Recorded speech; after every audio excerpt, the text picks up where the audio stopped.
listening to the Cricket Podcast.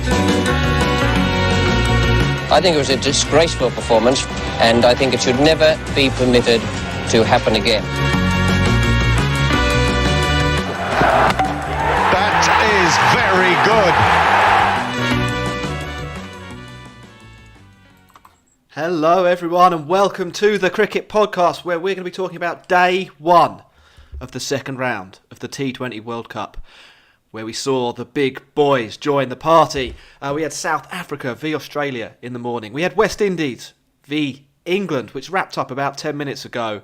And we'll be looking forward to tomorrow in a little bit more detail, as India v Pakistan is the main course on Sunday.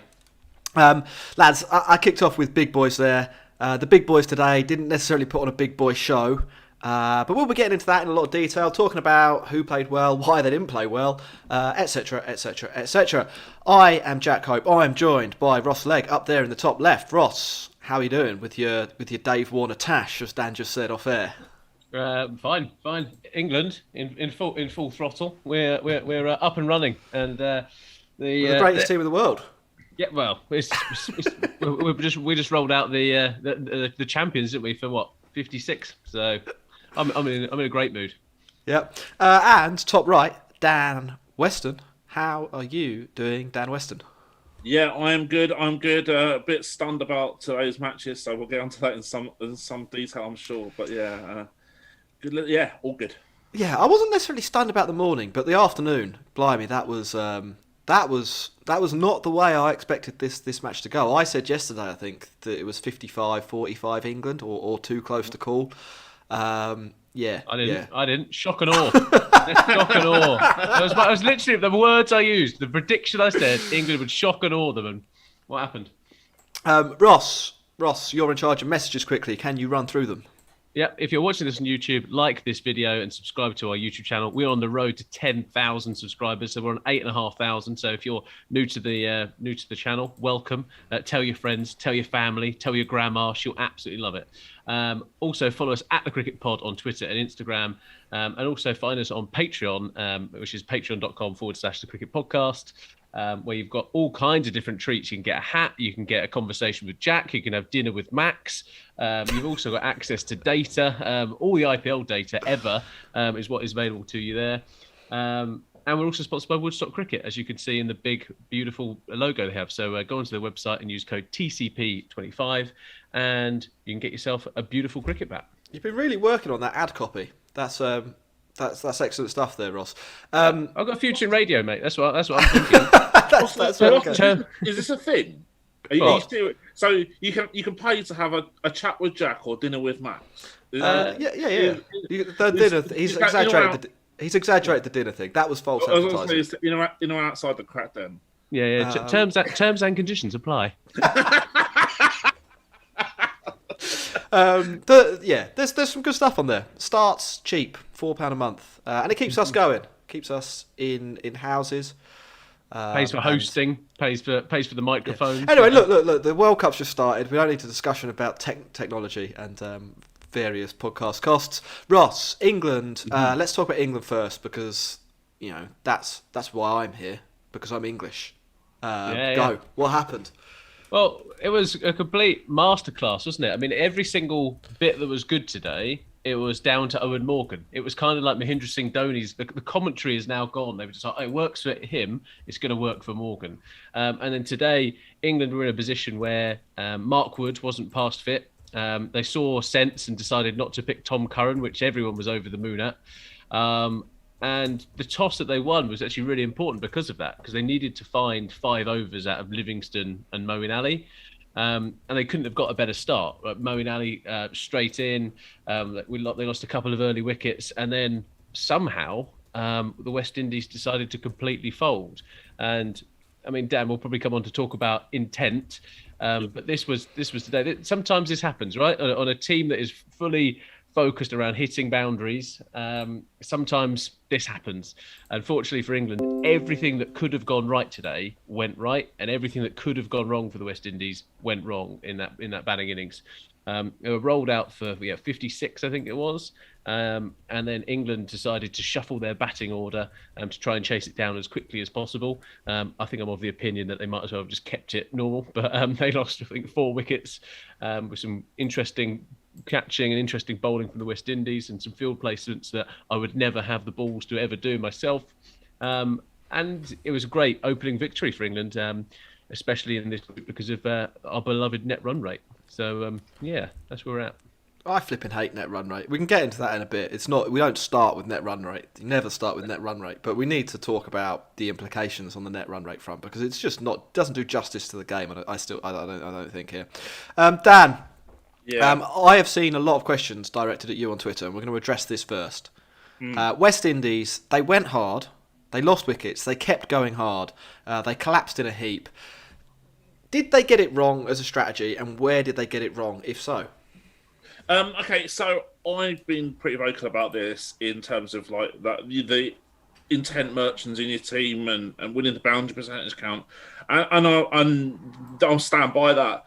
The thing is, what I've also said is that every so often, and we did it at Birmingham Phoenix in the summer, we got bowled out for 80 odd against Manchester on a ranked turner up at Old Trafford, and every so often, maybe 10% of the time, you're going to fall in a heap. And that happens. And you have to rationalise that in advance. And you have to be fine with that because that's part of your process. It's no different to England, when they were trying to hit 350, 400 in ODIs, occasionally get rolled out for 140 and or less. And that's the way the cookie crumbles. And that's the risk reward of that strategy. But for me, that strategy is a no-brainer when you compare that the upside of that strategy compared to what South Africa did earlier. And I think one of you guys on the Cricket Pod tweeted and said they're so scared of losing they don't have the guts to win, basically. And embarrassing. Yeah, it was a shambles. And to me, there was no coherent batting strategy at all. At least the West Indies had the balls to suggest that this is their plan. They're going to stick with it. And if it fails, it fails. And if it wins, well, that's what's won them World Cups before. So that's all good for me. The thing is that where you can quibble a little bit is about the selection of a couple of players. So, personally, I wouldn't have Lendl Simmons anywhere near a World Cup squad. But the problem is that they've got so many left-handers in that top 6 or 7 that they have to have a right-hander from somewhere. And they've even had it was like paradise for Moeen Ali having all these left-handers to bowl against. And Dwayne Bravo ended up having to come in at 5 just to try and break up those left and right-handers a little bit. But and obviously, like now everyone knew that anyway. Really, that they've got this weakness against off spinners now. So expect this tactic to be repeated. And it was so interesting. Look, like that Morgan got a lot of credit for his bowling changes and bowling decisions, and fair play to him. They were good. They were what I expected him to do. Yeah, and I think this goes back again to that sort of like captaincy where you have the minimum. That's the minimum standard required for a captain, but so many captains failed to live up to that. It was interesting because I actually had after the Australia game, I went out to get some lunch and shout out to Street Pasta in Bishop Auckland. It's very, very good. And he's on commission. Other pasta shops are not available actually. Very, very good. Yeah, carbonara was amazing. Anyway, so I missed the first over, and I said to my wife, who was in the living room, she's still just about in isolation from COVID, and I said to her, who's bowled the first over? I said, anyone who isn't Moeen Ali is the wrong answer, and it wasn't Moeen Ali.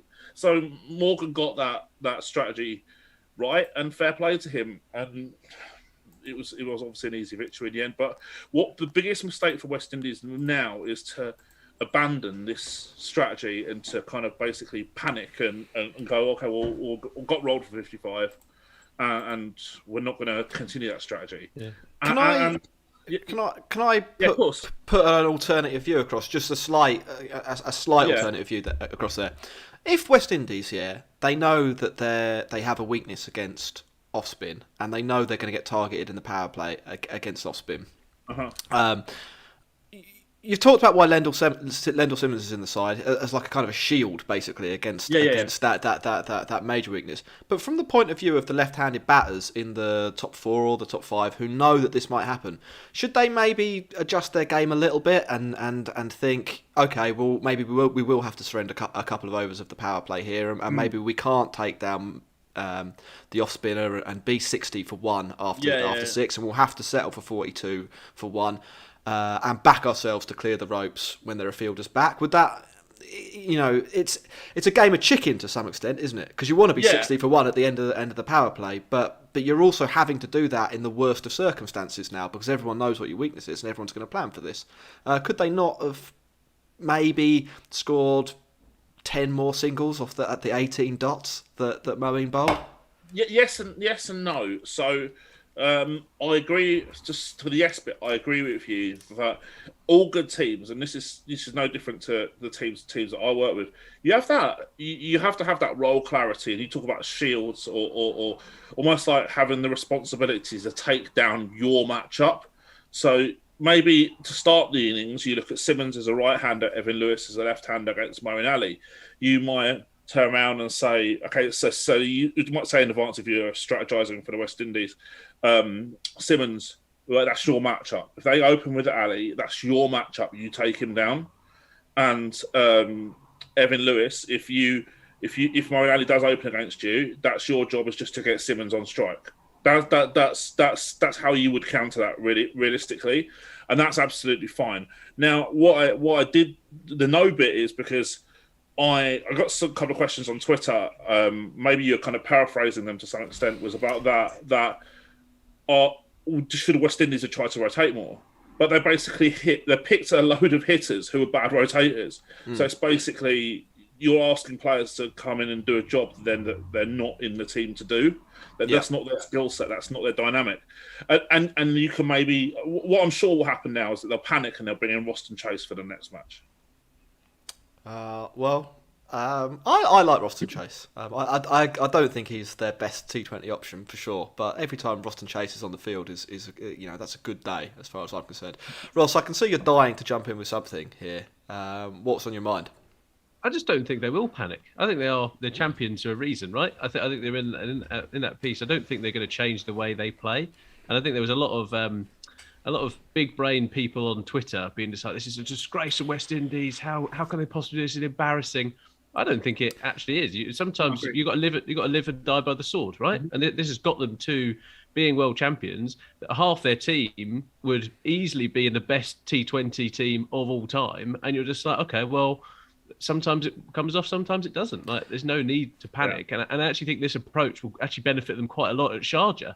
Actually, I think so. Some teams are going to go there and they will be trying to hit boundaries. They will fall into the trap as we saw some of the associate nations fall into. I think this is a good. I think this is a good kick up the arse for them rather than anything else. Yeah, good strategy, bad execution.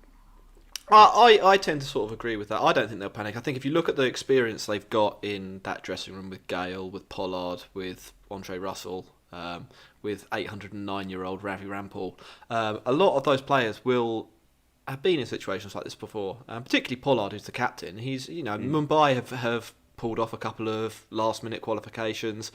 He's been playing in that environment for years. And I think he'll be, the captain will be well aware of the advantages of playing this way, and I think he's more of a leader than some of the captains in this tournament. In that I think quite a lot of that side really will look up to Pollard and really will listen to what he has to say. The other thing I'd say, just from the point of view of mitigation for West Indies, I don't think I've ever seen a game of cricket where every single time someone did something wrong, they were out. Every single time the ball went in the air and it wasn't going to go for 6, which was every time but one, more or less. It went straight to a fielder. We're talking about Lendl Simmons there. Dan, it reminded me, going back to the game, Lendl Simmons on the commentary got pelters for picking out the one guy in the deep. But it's like, what's he supposed to do? It was quite an average delivery. He's tried to hit the ball for 6. And it's gone literally straight to the guy. There's acres of grass either side. for it to go to foot for four. You know, it might not carry, it might top edge and fly over the top. No, he's not quite middled it, just flat enough for it to be the world's easiest catch. Otherwise, it probably would have gone for a boundary anyway. I mean, it's the smallest of mishits in the perfect window for the one bloke on that side of the field to catch the ball. I don't think it was necessarily bad cricket from him. It's just the risk that you have to take if you want to post a decent score. And, you know, if you're West Indies looking at that England batting lineup, you can't turn down that opportunity to hit a boundary. You can't knock it out to the guy on the fence for a single and hope that 130 will win you the match, because, you know, even though England didn't bat well, they probably still would have ended up getting up to 130 even from the point where they finished today. Do you know what I mean? It's not a sustainable strategy to eliminate risk from your shots in T20 cricket. And you know, 1 in 100 games, these, you know, that shot from Lendl Simmons, what would you say the chances of him being out to that are? 1 in 10? And the chances of him hitting for 4 or 6? Sorry? He's trying to take his matchup down, and you can't criticise a guy for doing that. So and you talk about the pelters on commentary. That's one of the most frustrating things for me when I watch cricket on TV, right? Is that it's so results orientated. Like, if he'd have taken the exact same option and had gone 5 metres either side of the fielder, there would have been great shot, Lendelton. What a shot! Great start from the West Indies. And instead, they're slating him for taking that option. Now, what we should do in a perfect world would be right before each ball's bowled, the commentators have to press a button on their computer, and it's like defensive or attacking option. So we know what they pick before the ball's bowled. So they can't. And criticise this guy. Captain hindsight. Yeah, exactly. I thought it was even like Nasser Hussain is one of the best commentators going, I think, and he was the one who came out and said it was brainless cricket. And there were a lot of people saying this. Yeah, I just didn't agree with it. The Sun's lead cricket writer John Etheridge said it was the stupidest innings of T20 cricket he'd ever seen, and I was like, mate, did you not see this morning? Like, it was. And that's the thing with West Indies, like you said earlier, Jack, is that the fact that England's batting is stacked. You can't nurdle to 130 even when you're in trouble, because there's basically no point. You may as well gamble and risk being out for like a pitiful amount like they did today, rather than kind of just nerdle you around the inevitable loss that we're still watching right now, rather than doing a podcast and getting earlier dinner. Yeah. It's like West Indies today, 55 all out, only hit 4 less boundaries than South Africa. There we are. If you're watching on YouTube, by the way, there's about 100 people on there at the moment. Hit like, leave us a comment, say hello in the chat. All of that interaction really helps boost our numbers. If you're an India fan, we're planning to do 10-15 minutes on India v Pakistan towards the end of this show, so hang about there. And just as I've said that, you know, 15 more people have suddenly joined to watch. So that's good. Ross, can we talk about the England bowlers? Because we talked about how it all went wrong for West Indies. We talked a little bit about Moeen Ali in the power play. Mm-hmm. But there were other really, really strong performances from England. Which one would you like to talk about first? Let's start with the almost fairy tale that is Jamal Mills. Yeah, because I mean, him getting out Chris Gayle at Hove was kind of the thing that supercharged his career. And then the last 5 years has been pretty horrid for him through injuries, etc. And then for him to come back into the side now and get Gayle out as the first wicket again, there was something quite poetic about that. And I thought that he bowled actually really well. And he was looking to bowl to a plan. He bowled a couple leg side deliveries which went wide, but he was trying to nail the slower ball on the stumps, and you can kind of see where they were trying to get wickets. And that's the nice thing I think sometimes about watching this England side. Is do try and have a proper plan. It is not just going, here you go, Jamal Mills, you bowl 90 miles an hour, just bowl it as fast as you can. They were trying to do it, and he comes away with figures of 4 overs, 2 for 17, same as Moeen Ali. That's a pretty good day at the office if you're coming up against some of these guys who are good, strong hitters of pace bowling. Yeah, no doubt. No, it's impressive. It's really good to see. I mean, like, Wood obviously was ruled out because he injured his ankle and had to have an injection overnight. So he'll miss today, obviously. He didn't play. I think he might miss the next match as well. Now, we don't know whether England would have selected Tymal Mills anyway, but that if that wasn't, if that has had an impact on him being selected, that might be one of those silver linings that could work out quite well for England, I think, through this tournament, because it's quite difficult to drop a guy now that he's got taken 2 for 17, picked up Chris Gale, and to some extent continued to build this. What is he? He's like he's probably gone beyond a cult hero at the moment, hasn't he, Ross? Like back earlier in the summer, people were saying Tymal Mills, he's really developed his game. He's much better than he was at the IPL a few years ago. He should be coming into England. Had that great summer. Not necessarily quite yet global superstar, but I think that's where he's heading. Where is he at on that trajectory from cult hero to global superstar, do you reckon? He's definitely on the way to being global superstar, right? I think if he kind of keeps this up, he'll get a nice contract. I mean, we love a bit of recency bias, and the auctions aren't too far away. I think there's a lot to be said about someone who is. I mean, he's a good commentator as well. I think people forget about that, and he's two jobs. Yeah, he's articulate, and the way in which he approaches his game is something that you can just see the level of commitment and actually what it means. And I think it speaks volumes around how different players with quite different personalities have been able to slot into this England side. And then that is testament again to the leadership of that. But someone like Tymal Mills, he just wants it so much. And there could well be like a sliding doors moment, Jack, around if he wouldn't have played about Mark Wood. But I think he's in this team, like Jofra Archer was in this team. He is there to be the fast guy and to actually play and just show what skills he does have. So, I mean, the next auction for the 100, I mean, if unless something brave, I'm not sure what the retention rules are, but there is a big thing here. Tymal Mills is going to be hot property. Absolutely. And Adil Rashid is probably the last England bowler we should talk about. He bowled 14 balls, went for 2 runs and picked up 4 wickets. Good day at the office. He's like, yeah, I'm off. I'm done. So good. I think that was his record figures in T20 cricket, which isn't that much of a surprise, I suppose. An economy of 0.86. And we had a question in, and we might as well answer this now from Jack on Twitter.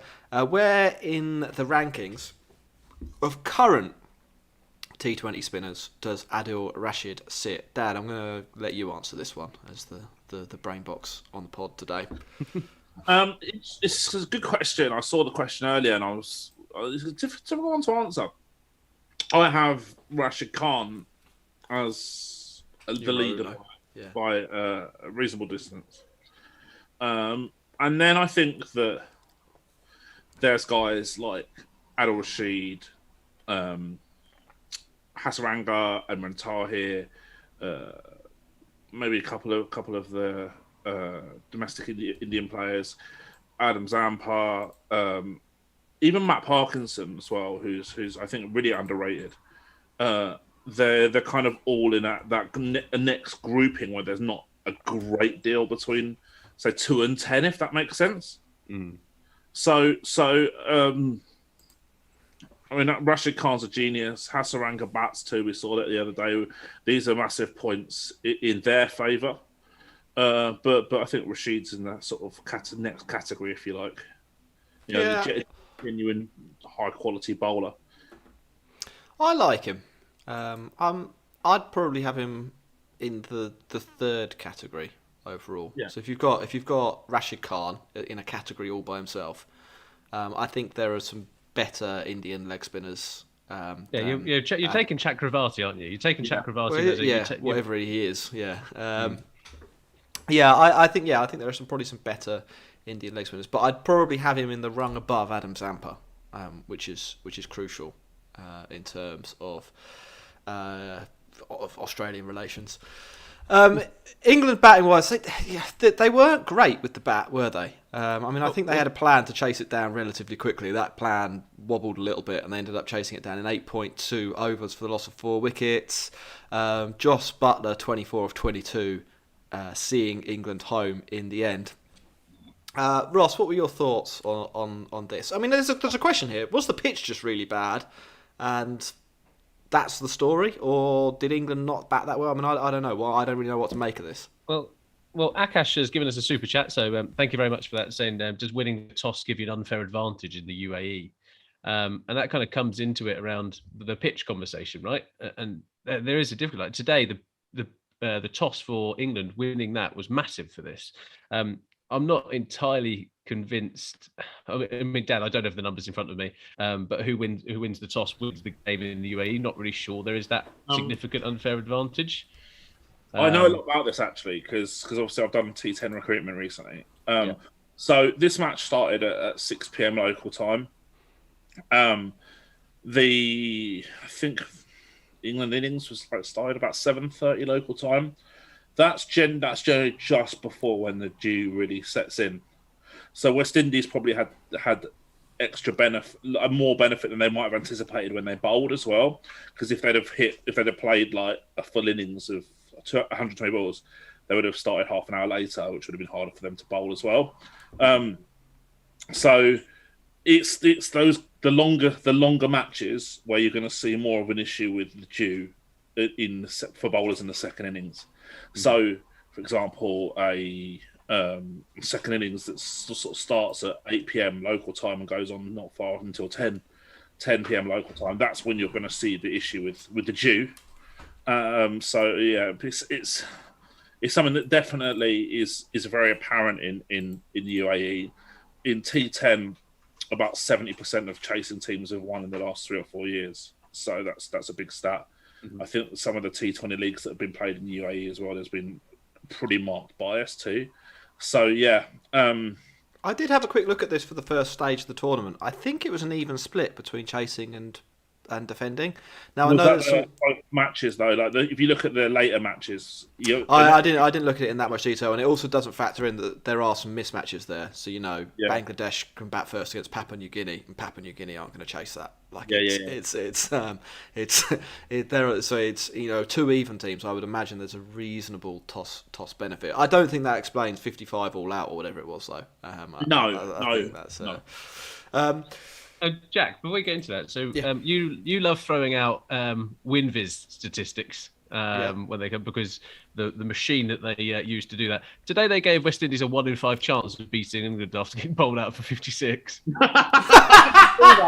I didn't see that. Wow, that's unreal.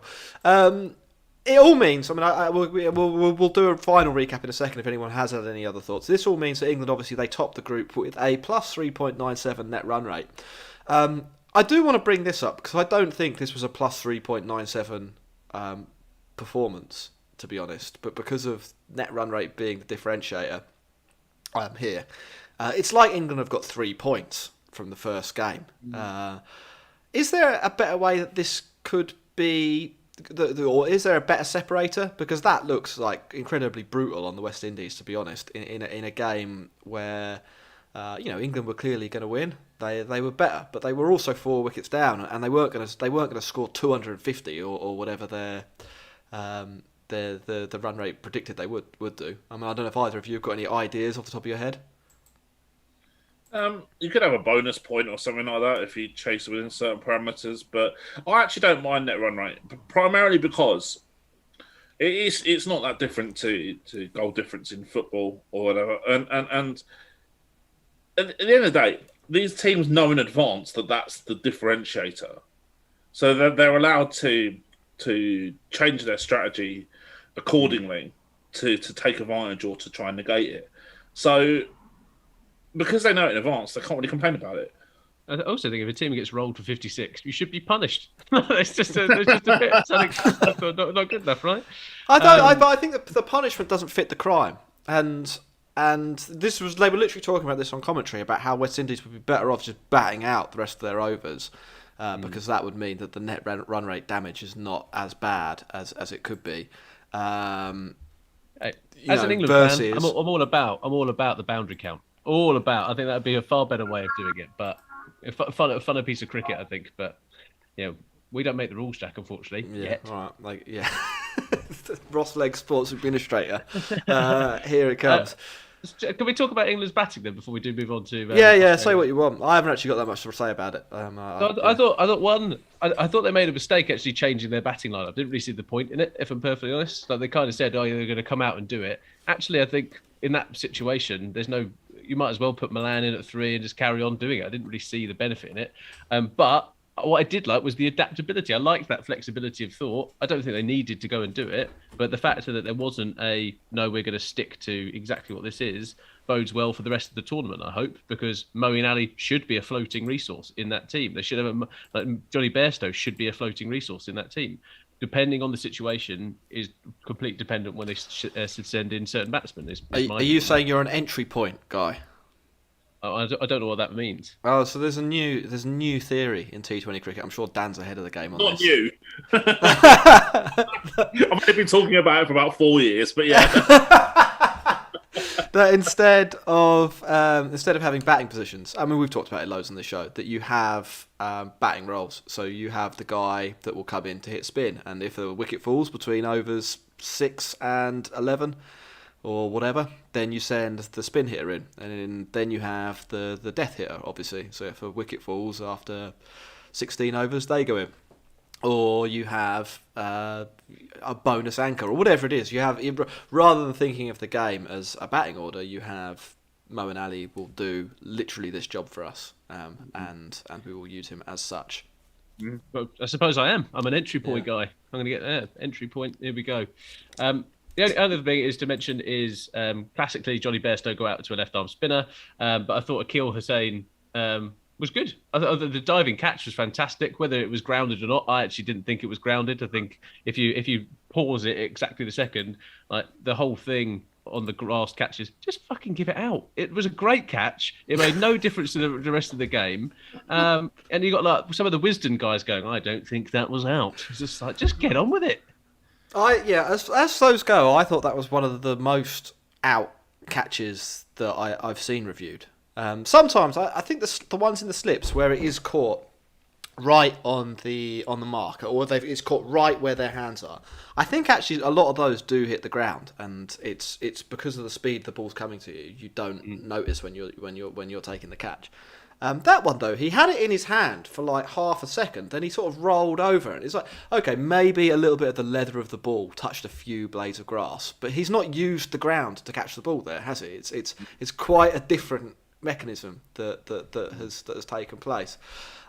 It's very cricket, isn't it? That we're actually having a conversation here about one of the fundamental rules of the game, and there are people who are allegedly experts who aren't sure what a catch is.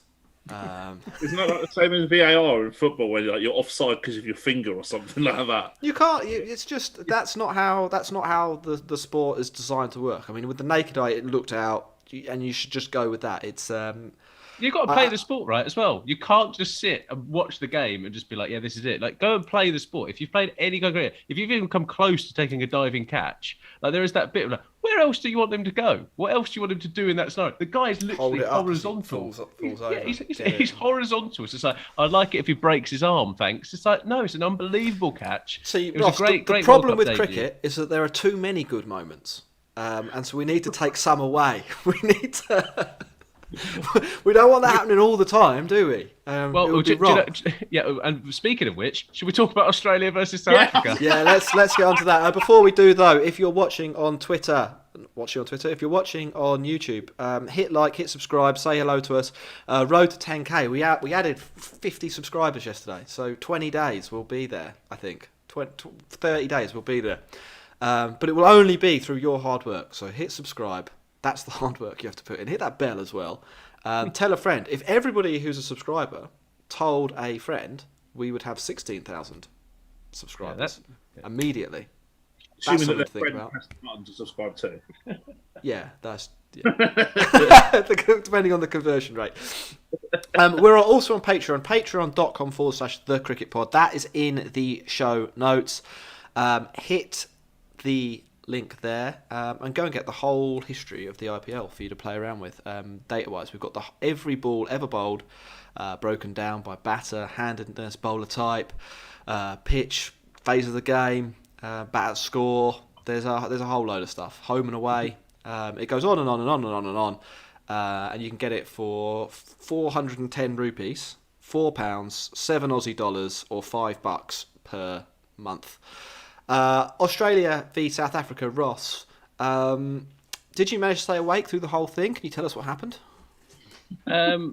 It was, I mean, for a kind of a curtain raiser kind of thing to the Super 12s, it was a pretty dismal kind of thing. I mean, first and foremost, Australia's selection, they might as well pick their test team. It's frustrating. And Dan, I mean, you've worked with Josh English.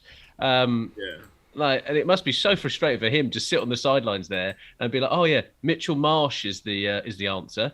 I put on Twitter earlier that he's kind of like that old jumper that you've bought like a decade ago, and every single time you move house, you just discover it again. You're just like, "Why haven't I thrown this out yet?" And Mitch Marsh at 3 in the UAE is just not the right place to be. I thought South Africa panicked on this. I think there's a lot of pressure going into the World Cup for them anyway, due to their selection mishaps of not including like Faf du Plessis, Imran Tahir, and Chris Morris, even Riley Russo. And there's a piece there where I think that it just got a bit too much for them, and they couldn't really recover. They then kind of were so pedestrian that they took the opposite approach of the West Indies today, right? They were just like, nope, let's get to 120, and it almost paid off for them, but it shouldn't have done. Australia were bad with the bat, like really, really bad. Like when they'd skittled South Africa, people might have been going, "Oh, these guys are going to stand a chance of winning this World Cup." I don't think so. Their batting is not intimidating whatsoever. I think that's how I'd summarise that game, and it was definitely a nap time kind of game. There's a few things from this that I thought were quite interesting. One, so we need to talk about South Africa's batting. One, in terms of who is playing for them, and two, in terms of what they were actually trying to accomplish. First of all, Dan, I don't know if you know this off the top of your head. Is there a worse combination of batters versus spin going around in world cricket at the moment? Like every single one of them, with the possible exception of Heinrich Klaasen, is a disaster area. Anytime someone, rolls their finger over the side of the ball, they turn from some cases from like the Terminator, if you're Quentin de Kock, into the Terminated. To be honest, is there a reason? Well, I mean, there's probably a reason they're so bad. Is there another team that are comparably crap against one type of bowling? I would say Australia, but that's only a few of their players. But the you're right, and it's a point I've made actually quite a few times before. I've actually been on another pod in South Africa and said exactly that thing: is that their biggest weakness is bowlers.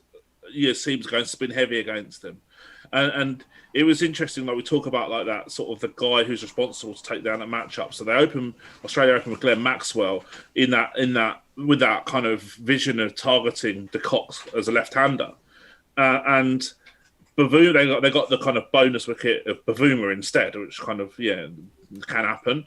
But there's no right-hander in the Australia, also the South Africa team to allow. To stop Maxwell getting away with impunity, basically, because they've got no one who can take him down and hit him out of the attack, and that's the critical thing. If you've got a right-hander who are against Glenn Maxwell, because Glenn Maxwell's targeting a left-hander, the right-handers have to take the responsibility of hitting him out of the attack, and they can't do it.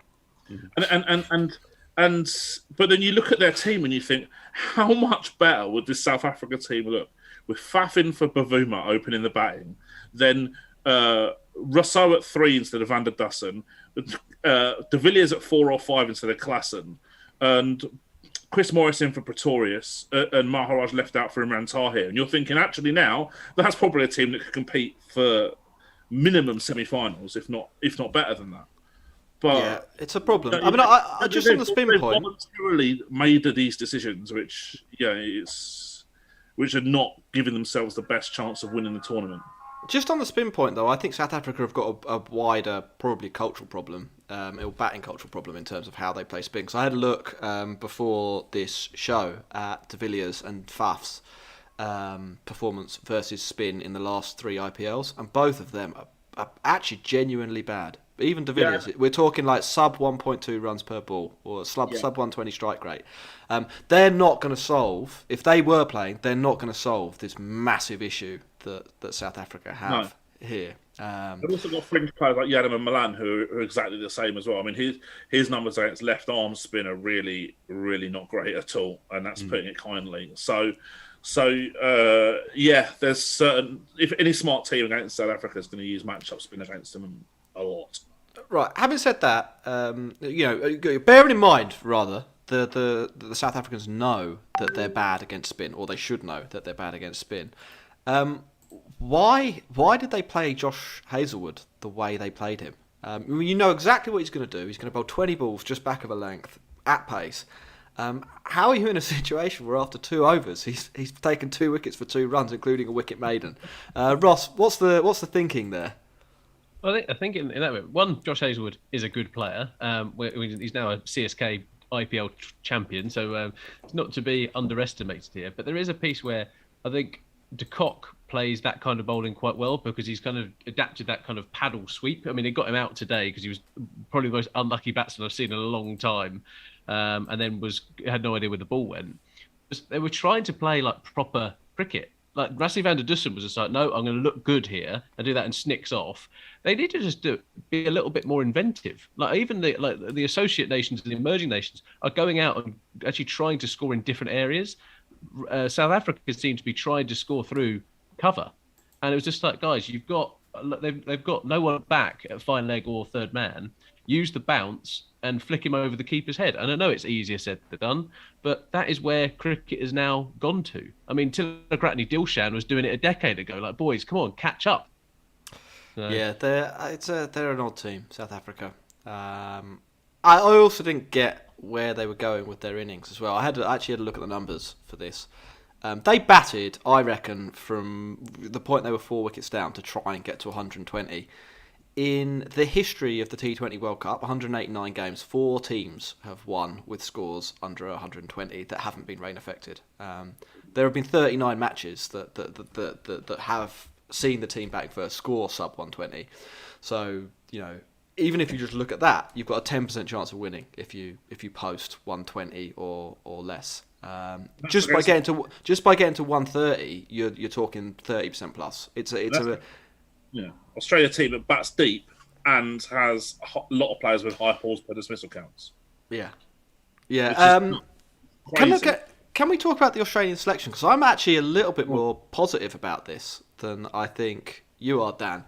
I don't think it's great, but I think it's given the way they picked their team today. I think it had 2 strengths. Now, I'm not saying here that Matt Wade for Josh Inglis is the right call, but the actual team structure, which means that they bat down to 9, and also gives them 3 bowling options in the top 6 to make up their second 4 overs, or their final 4 overs, their 5th 4 overs, if you like. I quite liked, and I think across this tournament might be too much for a lot of the weaker teams. So you've got their 4 frontline bowlers, yeah? You've got Stark, you've got Hazlewood, you've got Cummins, you've got Zampa, who are all probably above average bowlers at this tournament. Some of them quite far above average. I think, Stark quite far above average.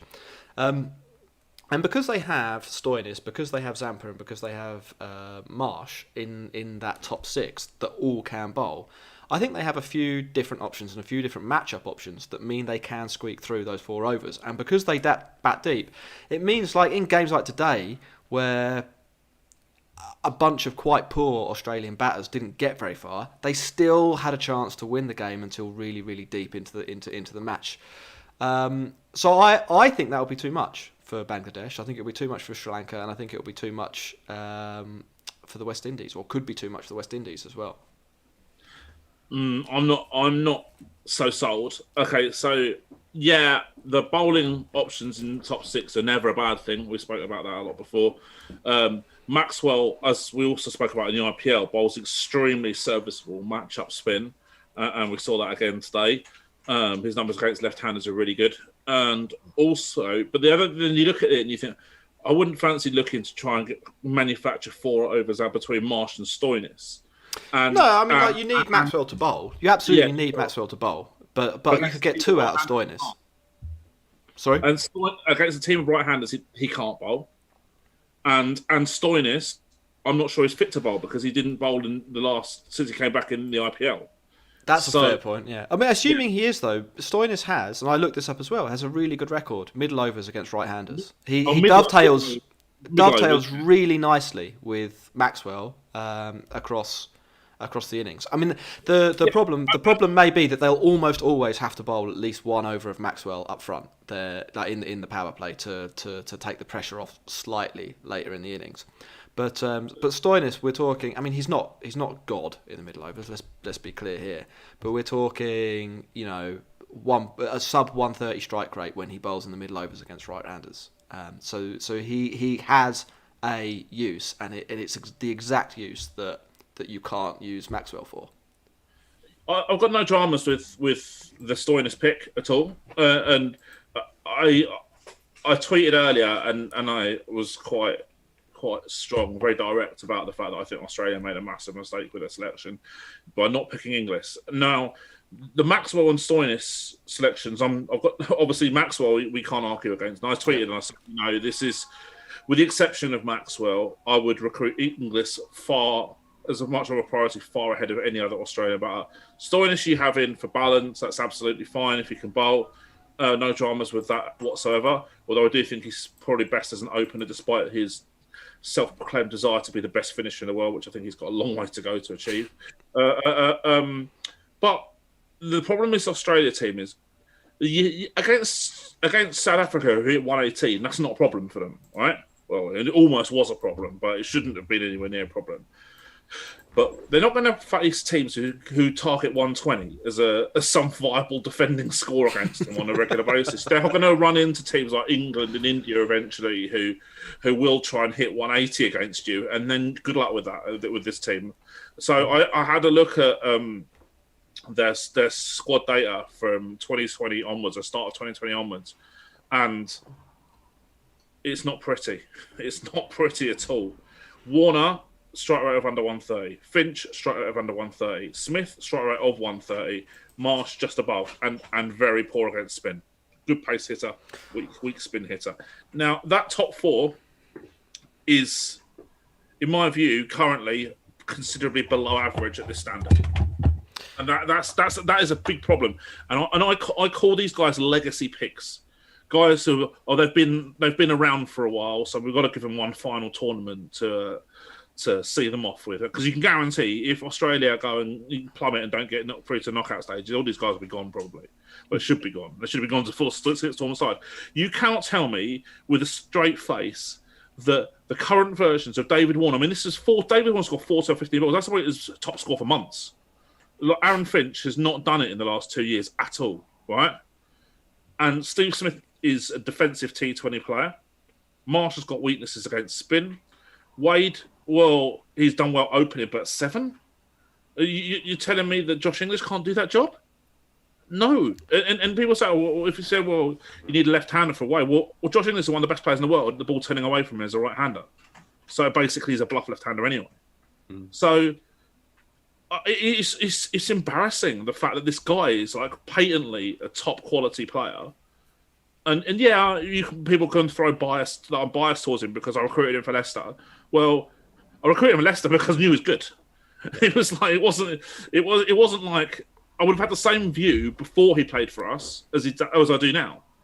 I'm on your side, Dan. Completely on this. Better than Finch and Warner at this current stage of their careers. Yeah, well, I enjoyed cricket Twitter going, David Warner is back, baby. The king has returned. 14 or 15, strike rate 93. There's just a bit, just because he hits a boundary doesn't mean he's back. And I disagree with you, Jack. I think this batting lineup is not going to do anything. No, it's not the batting lineup. I think it's the team structure. That's what I mean. I think they will regularly keep teams below 140 or 150 in this tournament. I just don't see many teams being able to get away from them. And I think because they bat all the way down the order, I think they'll chase those scores in the last over a lot of the time. But they're not complete mugs. I think they'll lose. There is a value. There is a value in having loads of bad batters. If you're not going to have any good ones, you might as well have 9 okay ones, and that's what Australia would, or 8 okay ones of Maxwell. If they brought Inglis in, If they brought They don't Inglis have to in, do it. well, I think what I'm They don't saying. have to do it. Okay, well, what's their solution then? To play 5 bowlers? Josh Inglis doesn't solve. Pick better players. But he doesn't solve the problem. You put him in ahead of any of their top 4 or Wade. Doesn't matter. I know. I'm doesn't saying, matter who but you've obviously got. you pick him. Obviously you pick English. But beyond that, they still need to structure their side roughly how they're doing it. And I think batting down to 9, The structure's no drama at all. batting down to 9, and having Maxwell, Stoinis, and Marsh pick up those 4 overs will work, and it will overcome, I think, Bangladesh, Sri Lanka, and I think it might overcome the West Indies. And then they're through. You lose Warner and Finch from this team, and you add Inglis and Tim David, and you start thinking actually this is a team that could do pretty well. Yeah. They're not bad. Their bowling is so good that they don't need to be battering 120. The weakness that on paper they had today, that they didn't have a 5th bowler, is made up for by the fact that they're part-timer. Maxwell's actually pretty fucking good in these circumstances. Anyway, shall we move on to India-Pakistan? Because, Ross, I know you're heading out in 10 minutes or so. We wanted to get a little bit of a preview in before the big one. One thing before we go, before we move on, we failed to mention it yesterday, the comedy when they managed to get 3 runs off the final ball. Did you see Maharaj slip over today and get the run out? That was bad. Like, if there's going to be comedy run-outs, that one has taken the biscuit so far for this tournament. So well done, Maharaj. That was funny. India v Pakistan. It's a big one tomorrow. Dan, I'm going to come to you straight away because Pakistan have committed one of the big blunders of cricket, of modern cricket. And we got asked about this on Twitter. Why is it a bad idea to declare your team one day in advance of the match? Why would you give your team any intelligence that you're actually... we're not going to pick these 3 guys, so you don't have to worry about planning for them. I mean, it's just stupid. Why would you do that? It just makes no sense whatsoever. I'm one of them people that's all about like the marginal gains. If I was down to me, I'd paint the away dressing room pink like what Norwich do, or like it was the one my little pet hate when I'm looking at teams on Twitter is like when they list the team in alphabetical order rather than like batting order and stuff like that. That I'll be all over that. That's what I would do. I would. If for me, I would announce the team. No, not even a squad. Like in county cricket, it's like most teams announce a squad like the night before a game for a match. I would do it an hour before a game. So like just to try just. Can you lie? Can you just lie? I actually don't know this. That's what I'll do. I should know this. We thought he was injured, now he's not. Yeah. Yeah. I don't know. Maybe if you could, I would do that too. Yeah, just whatever you can to try and like manipulate the other team's thinking or lack of preparation or whatever. Yeah, I just don't understand why you do it. Some people on Twitter were like, "Oh, it's a really alpha move," and I'm like, well, "There's nothing alpha about that at all. Like. It's just stupid." Yeah. Anyway, it's happening. It's happening in Dubai. It's the evening game. Average first innings score 144. I think this could be one where the toss is pretty important, fellas. Virat Kohli, bad tosser, Ross. What's his game plan going into that coin toss? I'd never called Virat Kohli a tosser. I don't think that's a very fair thing to say about Virat Kohli. He's the best player of all time. He's the best T20 player of all time, and I love Virat Kohli. I think this game is going to be closer than people think it's going to be. I don't think this is going to be a shootout like it was today where someone gets rolled for like 60 runs. I think there is even more riding on this because of the group that they are in, because they've kind of got gimmies almost against some of the other teams, which is not being disrespectful, but India's team and Pakistan's team is head and shoulders above the Scottish team. And I just think that this side... That's a controversial view there, Ross. Yeah, very controversial. Really, really good. Toe in the line. India is my second country, as it's been put in the chat by Adrian Silva. But I think that this is not a team. You can't just write this Pakistan team off. I don't think. I think, Dan, when we've spoken about some of the Pakistani players before, like Rizwan, Shaheen Afridi, Babar Azam, these guys are amazing. Like, there's no way around it, right? So hopefully it's a really close game. But I think what it's going to come down to is not only the toss, but also the team that India pick. India's selectors love making it about themselves, and I really hope they put their best team out, not the team that they think is not the thing they think is the best from their conventional wisdom. They need to be picking a T20 side. Yeah, I can't wait for this match. I'm actually really buzzing for this. I'm looking forward to that more than England versus West Indies today. Do you want to come on the podcast tomorrow? Yeah, let's do it. We haven't forgot to ask you. Yeah, okay. Dan's going to be on the show tomorrow. Carry on though. Yeah. As long as I should be fine for it. Yeah, I've got to drive in the first thing in the morning, but yeah, cool. Should be fine. But yeah, no, I can't wait for it. I mean, I think there's genuine dislike between these two teams, so it's going to be fascinating. Pakistan have got some very, very good players. They've got some excellent pace bowling options. I'm a bit more concerned about their spinners. But they've got that stability that they're going to guarantee pretty much to put themselves on the board. We know that the Rizwan and Babar Azam at the top of the order are very, very stable high balls per dismissal, perhaps not really hitters. But they've got a little bit of hitting power if they pick guys like Hyder Ali. I'm less enthused about the aged combo of Mohammad Hafiz and Shoaib Malik.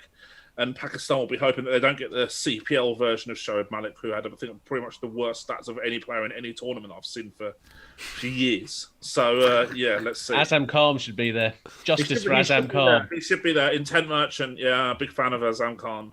Yeah, I would pick him over Hafiz and Shoaib Malik all day long. Yeah.